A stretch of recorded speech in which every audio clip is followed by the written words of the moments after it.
এমন কোনো কনফিডেন্ট বিচারপতি নাই বাংলাদেশে যারা আওয়ামী লীগকে নিষিদ্ধ করা হলো এই কলমটা লিখবার মতো সাহস আছে।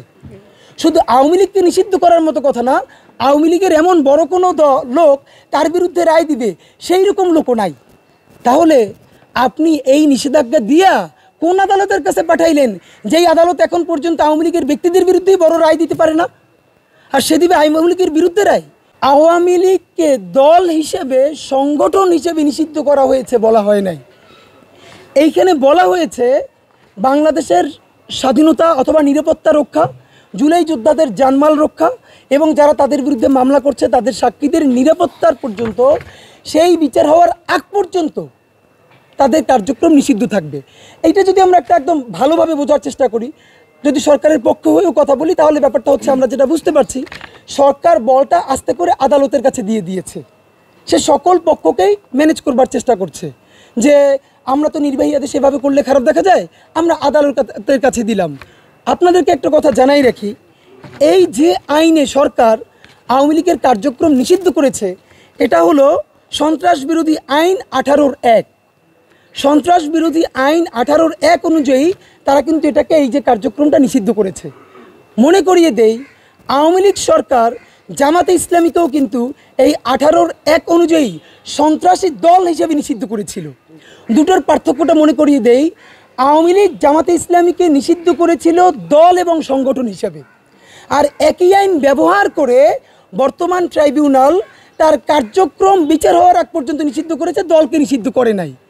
এখন এইখানে দুইটা প্রশ্ন হতে পারে, তাহলে কি আওয়ামী লীগ দল হিসেবে এক্সিস্ট করে কি করে না? দুটো কথা বলি, যদি এই 18-1 করা হয়, এই এখতিয়ারে সাধারণত যদি এই সরকার বলেও থাকে যে আমরা তার কার্যক্রম নিষিদ্ধ করেছি, এই আইনে এরকম কার্যক্রম নিষিদ্ধ হয় না। মূলত এই আইনের প্র্যাকটিসটাই হলো সে দল হিসেবেই মূলত নিষিদ্ধ হয়ে যাবে, কারণ এই আইনের অধীনে কেউ যদি কোনো স্যাংশনে পড়ে তাহলে সে নির্বাচনও করতে পারবে না, তার সব কিছুই বন্ধ হয়ে যাবে।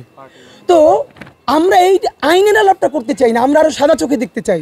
তাহলে সরকার যেটা করলো, প্রশ্ন হলো, অনেকে এখন সরকারও বলবার চেষ্টা করছে, আমরা যদি নির্বাহী আদেশে নিষিদ্ধ করে দেই, তো জামাতকেও তো আওয়ামী লীগ নিষিদ্ধ করে দিয়েছিল, কালকে যদি আরেকটা সরকার এসে আবার এই করে দেয়, সেটা তুলে দিয়ে ফেলা হয়।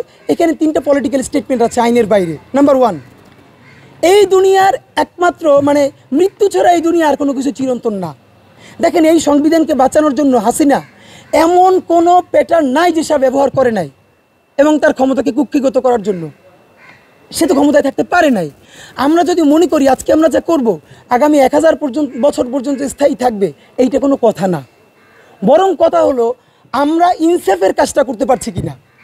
আওয়ামী লীগ যদি দল হিসেবে গণহত্যাকারী দল হয়, সে যদি সাপ্লাই গণহত্যা করে, পিলখানায় গণহত্যা করে, জুলাই গণহত্যা করে, তাহলে দল হিসেবে তাকে ব্যান করা হলো ইনসাফ। সেইটাও আপনি যদি মনে করেন না আমি বেশি Democratic, okay, let's go for গণভোট, আপনি গণভোট দেন, আপনি গণভোট দিয়ে দেন। গণভোটে যদি বাংলাদেশের মানুষ বলে না আওয়ামী লীগকে নিষিদ্ধ করার দরকার নাই, তাহলে আমাদের আর কোনো কথা নাই। তাহলে আপনি এভাবে সিদ্ধান্ত নিচ্ছেন কেন? আপনি প্রথমত গণভোট দিয়ে দেন, আর যদি গণভোট না দেন, আপনি বলছেন যে আমরা এখন নিজেরা যদি নিষিদ্ধ করে দেই তাহলে অন্য দল এসে করবে, তাহলে এবার দ্বিতীয় প্রশ্ন আসে, আপনি দিলেন কাকে? আদালতকে, ট্রাইব্যুনালকে। প্রশ্ন হলো, আপনাকে আমাকে সরকার কি গ্যারান্টি দিয়েছে এই আদালতের বিচারকরা আওয়ামী লীগকে নিষিদ্ধ করবে? এর গ্যারান্টি কি? আপনি বলটা ঠেলে দিলেন কার কাছে? ট্রাইব্যুনালের কাছে। তো কি বিচার চাই, নিষিদ্ধ চাই নাই তো? তাহলে বিচারে বাংলাদেশের এখন পর্যন্ত যত বিচারক আছে, এর মোর দ্যান 80% আওয়ামী লীগের নিয়োগ দিয়েই শুধু না, আওয়ামী লীগের একদম সেবাদাস এবং গোলাম।